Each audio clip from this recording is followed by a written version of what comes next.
Guys, ini keren banget sih guys. Lu tau kan rencana Benix buat membayar lunas hutang Republik Indonesia dengan membangun kasino dan Disneyland di Bangka Belitung. Ini kita bakal dapat lawan baru guys. Ini keren sih menurut gua salut sih. Ada sebuah negara ya yang ternyata nggak mau bikin Disneyland, tetapi mereka maunya bikin taman rekreasi Dragon Ball.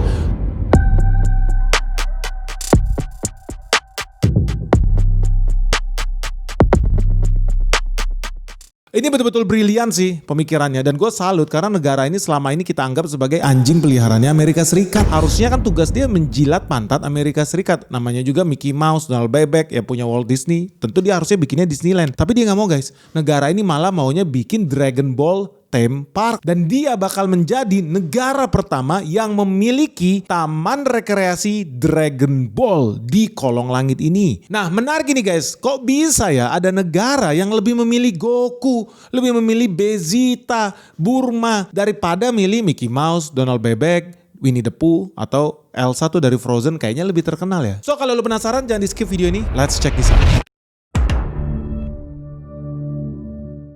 Jadi teman-teman ya, nama negara yang bikin gua terkejut karena mereka punya plan yang berbeda dengan rencana kita untuk bangun Disneyland di Bangka Belitung. Nama negaranya ini namanya Arab Saudi di Timur Tengah. Lu bayangkan ya, Arab Saudi tuh nggak mau bikin Disneyland. Mereka menolak Disneyland. Padahal mereka punya duit untuk bangun Disneyland. Buat bikin Disneyland tuh butuh duit ratusan triliun. Tapi negara ini memilih untuk membuat taman rekreasi Dragon Ball. Taman hiburan Dragon Ball ini bakal dibangun di kota Qiddiya di pinggiran Riyadh. Riyadh ini salah satu kota besar di Arab Saudi. Nah sebetulnya apa sih kota Qiddiya ini? Qiddiya ini kota buatan guys, ini kota baru lah. Kalau di Bandung ada KBP tuh, kota baru Parahyangan misalnya. Nah di Arab, di Riyadh pinggirannya ada kota baru juga namanya Qiddiya. Nah sejak tahun 2017 kota baru ini udah dirancang bakal menjadi kota yang berfokus pada hiburan dan pariwisata. Karena ini visi 2030 Arab Saudi nih, mereka mau mendiversifikasi.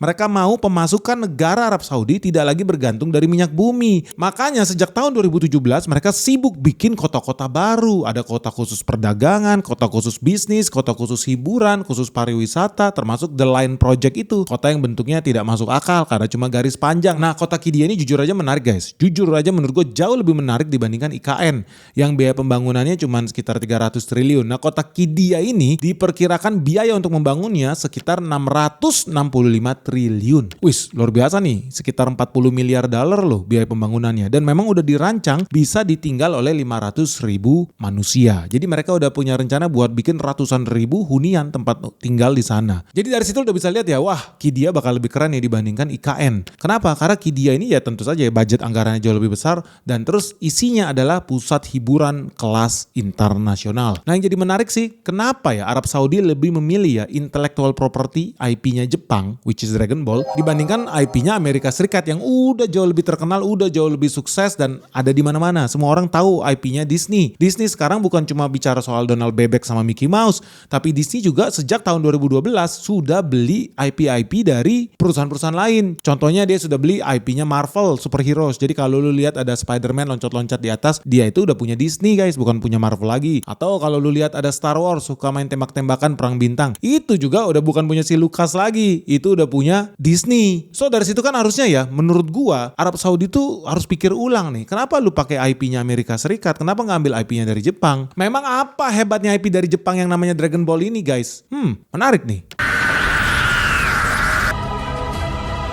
Nah, dari situ lu udah tahu dong. Yang kita mau bahas kali ini adalah tokoh ikonik yang namanya Son Goku, guys. Ini penting banget buat temen-temen yang hobinya cetak duit. Dan kalau lu investor sejati, lu pasti suka banget dengan video ini. Kenapa? Karena tokoh yang diciptakan oleh seorang mangaka ternama ya, namanya Akira Toriyama ini udah begitu terkenal ke seluruh dunia. Dan Akira Toriyama ini bukan mangaka biasa, guys. Dia komikus yang luar biasa, menghasilkan begitu banyak karya-karya yang spektakuler. Contoh Dr. Slump, Dragon Quest, dan yang paling terkenal lu udah tahu namanya Dragon Ball. Nah, sebenarnya udah lama Arab Saudi itu pengen banget berkolaborasi dengan Dragon Ball untuk mewujudkan kota masa depan mereka. Karena kalau lu lihat ya grand desainnya Dragon Ball ya zaman dulu itu cukup futuristis loh, kota-kotanya modern dan beda lah dengan komik-komik lain. Kalau lu baca Doraemon kan nuansa kotanya masih kota biasa gitu loh. Atau kalau lu nonton Detektif Conan misalkan kotanya ya kota biasa, Tokyo biasa. Tapi kalau Dragon Ball kan kota-kotanya unik tuh, bahkan bisa sampai pindah planet mereka. Nah inilah yang dibidik oleh negara Arab Saudi karena mereka mau citra wajah tujuan pariwisata mereka menunjukkan sensasi kota di masa depan. yang futuristis. Dan Akira Toriyama ini dalam dunia imajinasi yang dia ciptakan, ya dia mencapai penghargaan yang luar biasa. Memang penghargaan dia di dunia seni gak main-main guys. Tahun 81 aja ya, tahun 1981 dia udah dapat hadiah tertinggi guys di Jepang yang namanya Shogakukan Manga Award. Itu adalah penghargaan manga paling bergengsi di Jepang. Dan bukan cuma di Jepang loh, dia juga dapat penghargaan dari Perancis. Pemerintah Perancis, negara Perancis memberikan penghargaan tertinggi yang namanya Knight of the Order of Arts and Letters di tahun 2019 atas kontribusi Akira Toriyama di dunia seni. Knight of the Order of Arts and Letters dari pemerintah Perancis ini adalah penghargaan tertinggi. Ini setara dengan kesatria dia. Jadi Akira Toriyama ini adalah seorang kesatria dari ordo seni dan sastra. Jadi lo jangan salah sangka, Akira Toriyama bukan manusia biasa guys. Akira Toriyama adalah seorang kesatria. Gila ya. Dan saking hebatnya si Akira Toriyama ya, pencipta Dragon Ball ini, dia ketika meninggal di tahun 2024, juru bicara kenegaraan Jepang yang namanya Yoshimasa Hasashi itu sampai bicara, sampai angkat suara, dan dia sampai mengeluarkan statement bahwa karya-karya Toriyama sangat berpengaruh dalam mempromosikan soft power Jepang. Karena Akira Toriyama berhasil memperkenalkan karya-karya Jepang ke seluruh penjuru bumi guys. Bukan cuma di negara Jepang doang, tapi ke seluruh penjuru bumi. Mungkin ntar lagi sampai Neptunus juga ya, karena sekarang ada negara yang lagi bikin ibu kota di Neptunus. Tetapi begitu hebatnya pengaruh Akira Toriyama, dan betul pernyataan si Yoshimasa Hasashi soal penetrasi Dragon Ball yang bisa sampai masuk ke seluruh penjuru bumi, dan ini terbukti ketika Akira Toriyama meninggal. Lu tahu yang angkat suara ternyata adalah musuhnya Jepang, negara Cina. Kementerian Luar Negeri Cina sampai ikut menyatakan duka cita, bela sungkawa. Padahal lu tahu ya hubungan kedua negara ini selalu ya naik turun lah. Tetapi Kementerian Luar Negeri Cina sampai berduka cita, sampai bersedih hati, sampai membuatkan pernyataan bahwa karya-karya Akira Toriyama itu diterima sangat baik di negara Cina. Dan pejabat-pejabat di China, mereka itu berharap akan muncul lebih banyak lagi Akira Toriyama di dunia ini. Sehingga mereka bisa saling bertukar kebudayaan dengan rakyat Cina dan bisa mempererat hubungan kedua negara. Jadi lu bayangkan ya, orang yang hobinya gambar-gambar di luar sana, ternyata lu bisa punya pengaruh yang luar biasa sampai bisa mendamaikan kedua negara yang saling berseteru. Sehingga sampai pejabat-pejabat tinggi di negara masing-masing sampai membuat pernyataan yang berharap akan lebih banyak lagi orang seperti seniman Akira Toriyama ini bisa mempersatukan kedua negara guys. Tapi jadi pertanyaan guys, kenapa ya kematian seorang tukang gambar aja bisa membuat negara yang hobi berantem ini bisa adem nih walaupun cuma sejenak? Ya lu harus tahu sih, Dragon Ball ini memang faktanya punya pencapaian luar biasa.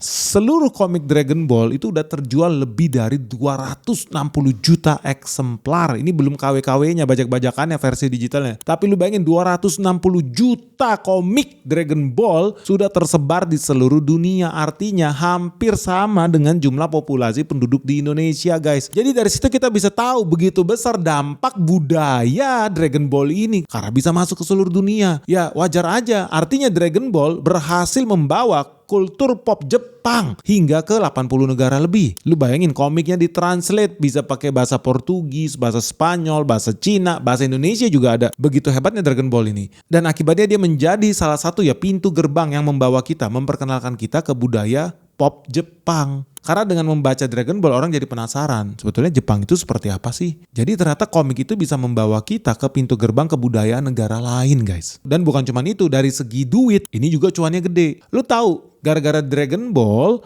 industri komik, industri anime Jepang sekarang bisa naik kelas menjadi industri raksasa yang setiap tahun bisa bawa duit lebih dari 400 triliun rupiah. Gila nggak? Ini semua berkat Dragon Ball karena dia yang pertama kali bawa dunia animasi itu naik kelas guys. Kalau zaman dulu kan lu tau lah kalau nonton film anak-anak unyil, boneka-boneka tangan atau Mickey Mouse pun masih hitam putih. Tapi begitu keluar film Dragon Ball, warna-warni dengan visual efek yang luar biasa, suaranya yang jegar-jegar, berantemnya sampai gunung hancur gitu. Ya akibatnya orang terbuka matanya bahwa industri animasi Jepang yang dulu cuma skala rumahan, orang gambar di apartemen rumahnya atau di garasi rumahnya, sekarang udah naik kelas jadi bisnis ratusan triliun guys. Berkat Akira Toriyama. Dan bukan cuma soal cuan dari jualan komik loh atau anime. Tetapi berkat Akira Toriyama juga ya, berkat Dragon Ball, Jepang berhasil menarik wisatawan asing buat datang ke Jepang. Melihat budaya Jepang seperti apa, adat istiadat Jepang seperti apa. Karena data sudah menunjukkan ya, wisatawan asing yang datang ke Jepang itu setiap tahun itu lebih dari 35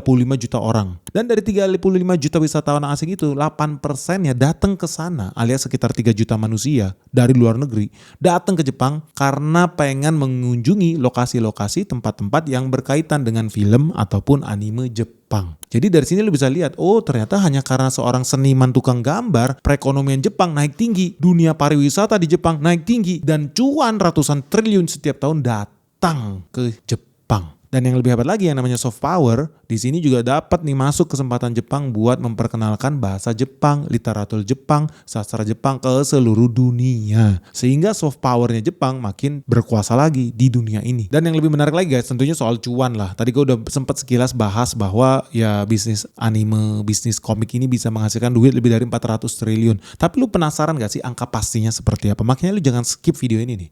Kenapa? Karena gue bakal bahas tentang franchise Dragon Ball ini yang secara spesifik itu lisensinya ada banyak guys. Lu tau ya, Bird Studio yang bikin komik Dragon Ball itu memang miliknya Akira Toriyama. Dan dia pemilik hak cipta yang paling dasar. Jadi basic rights-nya itu punya si Akira Toriyama, diwakili oleh Bird Studio. Tapi namanya dunia IP ini menarik nih buat teman-teman yang punya penghasilan atau pengen jadi seniman IP. Yang namanya IP itu bisa di-kafling-kafling, bisa dipecah-pecah. Contoh, memang Akira Toriyama punya hak terhadap karya seni Dragon Ball-nya itu, komiknya khususnya. Tetapi ternyata pemegang hak untuk penerbitan komik, publikasinya itu ada di Shueisha.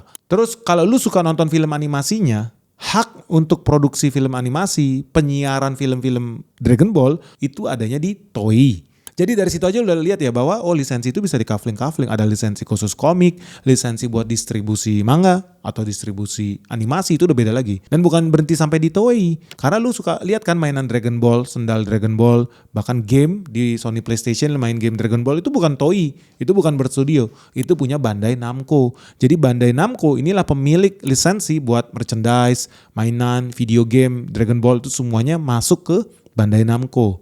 Jadi begitu besarnya ya franchise Dragon Ball ini sampai banyak kaflingnya. Belum lagi kita ngomong soal musik, soal lagu, termasuk theme park. Ini udah beda lagi nih lisensinya guys. Jadi dari satu karakter, dari satu komik bisa dipecah-pecah menjadi berbagai hak cipta yang memberikan nilai ekonomis yang beragam. Jadi begitu besarnya ya franchise Dragon Ball ya. Kisah tentang seorang anak alien ya dari planet saya ini ternyata bisa menghasilkan duit sampai 190 miliar yen ya. Atau rupiahnya sekitar 21 triliun rupiah setiap tahunnya. Ngeri banget gak sih?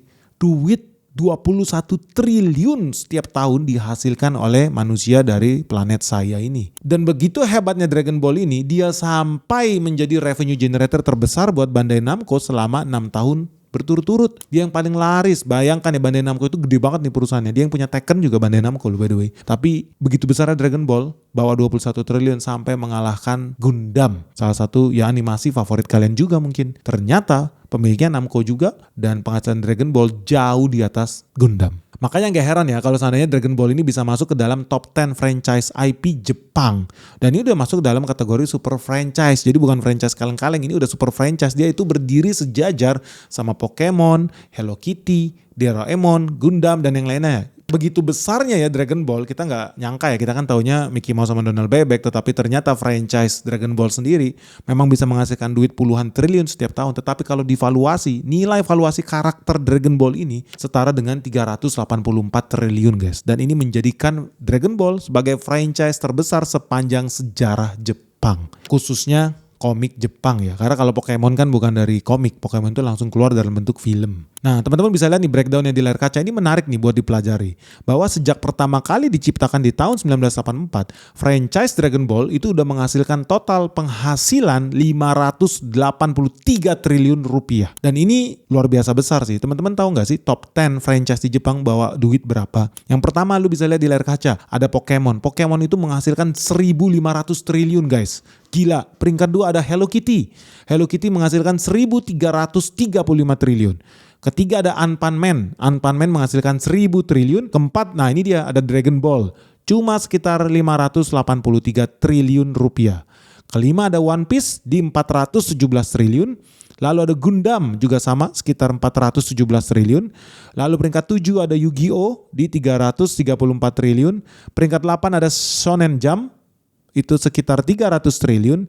Lalu peringkat 9 ada Detektif Conan sekitar 167 triliun. Dan yang ke-10 ada Doraemon di 150 triliun. Nah teman-teman bayangkan ya, industri ini ternyata bukan industri kaleng-kaleng. Karena kalau di total penghasilan dari barang-barang animasi, komik, manganya si Jepang ini ternyata bisa bawa duit 6.200 triliun untuk ekonomi Jepang. Jadi lo gak bisa anggap remeh ya. Ternyata bisnis gambar-gambar kartun ini bawa duit ribuan triliun guys. Makanya jangan kaget kalau Arab Saudi aja sampai ngences pengen jadi negara pertama yang memiliki wahana Dragon Ball di planet bumi ini. Jepang aja gak punya. Jepang punyanya Tokyo Disneyland sama Tokyo Disney Sea.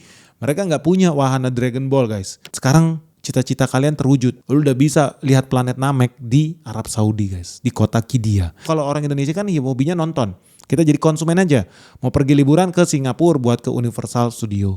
Mau pergi ke Disneyland harus pergi ke Hong Kong atau ke Jepang. Ya kita kan bangsa budak ya. Kita diperbudak lah sama mereka. Sekarang kamu dapat kesempatan lebih untuk jadi budaknya Arab Saudi. Kalau lu pengen liburan lihat Dragon Ball, bisa pergi ke Arab Saudi, bawa duit lu ke sana, perkayalah rakyat di Arab Saudi itu. Karena Indonesia sampai detik ini hobinya memperkaya negara lain. Nah hebatnya si Arab Saudi nih ya, mereka yakin nih kalau taman hiburan Dragon Ball ini bisa menarik lebih banyak wisatawan asing ketimbang Disneyland. Karena Disneyland sudah saturated, Disneyland ada banyak, di Amerika aja ada puluhan Disneyland, bukan cuma di Florida. Di Asia ada di Jepang sama di Hong Kong. Nah teman-teman jangan khawatir, kalau lu pengen Disneyland dan supaya lebih murah lagi, sekarang Thailand, Vietnam sama Singapura lagi kontes, mereka lagi bidding untuk mendapatkan Disneyland. Mereka pengen bangun Disneyland yang pertama di Asia Tenggara supaya bisa mendownload duit rakyat Indonesia. Nah strateginya Arab Saudi ini pinter. Sekarang mereka mau download duit orang-orang yang lebih berumur. Karena kalau anak-anak kecil ya tahulah Mickey Mouse, Donald Bebek. Tapi orang yang udah lebih berumur, lu generasi milenial khususnya pasti taunya Dragon Ball. Dan itulah yang mau di capture sama Arab Saudi. Jadi lu bukan kesana cuma wisata religi. Lu nanti bisa kesana sekaligus jalan-jalan ke planet Namek. Dan kalau semua rencana ini berjalan lancar, tentunya udah tau lah ya Arab Saudi makin kaya raya. Dan tentunya ya Bandai Namco sebagai pemegang saham dan pemilik lisensi Dragon Ball udah pasti tambah cuan. Dan lu lihat hari ini ya sahamnya Bandai Namco itu udah naik lebih dari 36% dalam 5 tahun terakhir, itu makin melonjak tinggi. Kenapa? Ya simple aja, kayak Walt Disney, makin banyak Disneyland yang bangun di mana-mana udah pasti makin kaya si Disney itu sendiri. Dan ini menarik guys, yang namanya dunia entertainment ini gue suka banget. Nah teman-teman kan tau lah, selain Bandai Namco juga Jepang itu terkenal dengan IP, salah satunya Nintendo. Ini adalah salah satu alasan juga kenapa Berkshire Hathaway itu ngotot pengen invest di Jepang. Nintendo sendiri ya harga sahamnya udah naik lebih dari 100% dalam 5 tahun terakhir. Makanya Bandai Namco kalau mereka pengen jadi penguasa dunia entertainment, suka gak suka, mau gak mau, mereka harus diversifikasi, buka bisnis yang lebih variatif lagi, lebih banyak lagi, khususnya masuk ke bisnis theme park. Dan ini udah agak telat sebetulnya. Soalnya Disney aja udah mulai duluan. Dulu memang cuma bikin komik, lama-lama jadi bikin film, lama-lama punya theme park. Jepang agak lelet di sini. Nah, semoga dengan adanya bantuan dari Arab Saudi, kolaborasi Arab Saudi dengan Jepang, mereka bisa mewujudkan taman rekreasi yang lebih hebat lagi dibandingkan Disneyland. Sehingga harga sahamnya Bandai Namco bisa jadi naik tinggi. Ini sekali lagi bukan rekomendasi jual beli saham ya, no. Tetapi di sini gue mau sharing. Dan kenapa penting ya video ini buat diketahui oleh seluruh pejabat yang ada di Indonesia, semua stakeholders. Kita harus ambil ilmu nih dari video Benix ini. Lo harus share sebanyak-banyaknya. Supaya lo tahu bahwa untuk membangun perekonomian suatu negara, lo gak bisa lagi cuma mengandalkan jual sawit, jual batu bara. Enggak, lu udah harus berpikir kreatif seperti Bandai Namco, seperti Arab Saudi, seperti Singapura, seperti Disneyland. Yang mereka udah memikirkan industri kreatif. Dan lu sebagai rakyat Indonesia harusnya berpikir lebih kritis lagi. Kenapa Arab Saudi ngambilnya Dragon Ball? Kenapa nggak ngambilnya Badut Dufan? Kenapa Arab Saudi sempat mempertimbangkan Disneyland? Kenapa dia nggak terpikir buat ambil franchise dunia fantasi yang ada di Ancol? Ya jadi dari sini lo harusnya udah punya pemikiran bahwa jangan-jangan ada yang salah nih dengan badut-badut kita yang ada di Dufan. Karena kalau kita bandingkan ya Dufan dengan Disneyland, dengan Mickey Mouse atau dengan Dragon Ball, perbedaannya ya seperti bumi dan langit guys. Makanya lu jangan heran ya kalau seandainya Nintendo aja dalam 5 tahun bisa naik 100% sahamnya. Pembangunan Jaya Ancol nih tempatnya si Dufan bersarang, itu harga sahamnya dalam 5 tahun cuma naik 1,6% guys. Lucu. Dan kalau lihat valuasi sahamnya, valuasinya Dufan itu cuma setara 1 triliun. Jauh di bawah Nintendo yang bisa valuasinya sampai 16 triliun. Atau Bandai Namco yang valuasinya 2,8 triliun. Ya gue yakin ini bakal naik lebih tinggi lagi nih valuasinya si Namco ini. Begitu jadi project Dragon Ball Land itu sih guys. Nah anyway, menurut kalian gimana nih guys? Kenapa ya Indonesia kok nggak bisa punya IP yang mendunia ya? Yang bisa mendownload duit triliunan dari negara lain? Apakah karena kurang support dari negaranya? Gak ada yang tahu. Atau mungkin lu punya masukan seperti apa supaya kita bisa punya IP powerhouse, super franchise seperti Dragon Ball, Hello Kitty dan lain sebagainya. Indonesia sebetulnya masih ada harapan gak sih guys supaya bisa cuan dari bisnis haki, bukan cuma cuan dari bisnis sawit dan batu bara. Gimana nih? Karena sebetulnya kalau lu gali lebih dalam lagi ya, Indonesia punya IP-IP juga sih seperti Wiro Sableng, Mak Lampir, Gundala Putra Petir, Gatot Kaca, Sri Asi, Si Buta dari Gua Hantu, Hanoman, sampai Jaka Sembung yang kemana-mana bawa golok. Kok nggak bisa ya guys IP-IP lokal kita berkuasa ya? Si Buta ini gimana nih kerjanya? Masa cuma jadi orang buta doang main di gua-gua hantu? Apa nggak bisa upgrade lah si Buta dari gua hantu melawan alien dari planet Neptunus gitu misalkan? Jadi IP kita bisa berkembang terus. Menurut lu gimana sih? Kenapa? Dan apa alasan yang menyebabkan IP kita gagal berkembang sampai ke luar negeri? Malaysia aja berhasil ekspor Cicakman guys. Lu bayangin ada superhero asli original made in Malaysia namanya Cicakman. Bisa berantem itu sama Spider-Man. Faktanya memang ada Cicakman itu di Malaysia. Tapi Indonesia ada gak sih IP kita yang bisa go internasional seperti Unpanman, Doraemon, atau Mickey Mouse? Coba dong share di sini pendapat kalian gimana sih guys? Apa sih sebetulnya yang menjadi hambatan ya IP di Indonesia? Dan gimana caranya supaya IP Indonesia bisa mendunia? Supaya kita bisa juga ikut cuan nih. Karena gue pengen banget Dufan itu buka cabang di mana-mana. Gue pengen banget Badut Dufan itu ada film yang ditonton sama rakyat Meksiko, rakyat Mongolia, rakyat Kazakhstan. Supaya kita tambah semangat nih sebagai rakyat Indonesia. Setuju gak sih lu kalau Indonesia punya karakter api yang bisa mendunia dan kita harus full support di situ? Share dong segera pendapat kalian di kolom komentar di bawah ini kenapa IP Indonesia gagal maju dan gimana caranya supaya IP kita bisa lebih maju lagi. Mengalahkan IP-IP Jepang dan Amerika Serikat nih guys. Kalau nggak kita dijajah terus nih. Lu bayangkan aja ya, sedih banget gue liatnya. Udah lu beli motor, beli mobil lu dijajah sama Jepang. Udah lu beli minyak lu dijajah sama Jepang. Udah lu ngerokok, rokok lu juga punya perusahaan Jepang. Lu mau mati aja lu numpang sama orang Jepang. Lu bayangin. Sekarang anak Indonesia mau berimajinasi aja harus ngemis sama Jepang. Harus nunggu Jepang bikin apa. Tolong beri kami khayalan, tolong beri kami fantasi, imajinasi. Lu bayangkan anak Indonesia udah dijajah sedemikian parahnya sama orang Jepang ini guys. Masa kita gak bisa berkuasa di negara sendiri sih? Kok bisa-bisanya ya kita numpang sama imajinasi negara lain? Lu pernah berpikir gak sih bahwa itu adalah salah satu bentuk penjajahan terhadap pola pikir anak Indonesia? Bisa-bisanya udah lu ngerokok aja harus beli sama orang Jepang, lu gak sadar ya? Lu mau jalan-jalan, mobil, motor lu harus ngemis sama orang Jepang. Sekarang masalah imajinasi aja, lu harus ngemis sama Jepang. Tragis gak sih negara ini? Oke guys, ditunggu tanggapan kalian seperti apa. Semoga video ini bermanfaat. Dan yang paling penting segera like and subscribe channel Benix. Share videonya sebanyak mungkin. Salam sehat, salam cuan, bye-bye.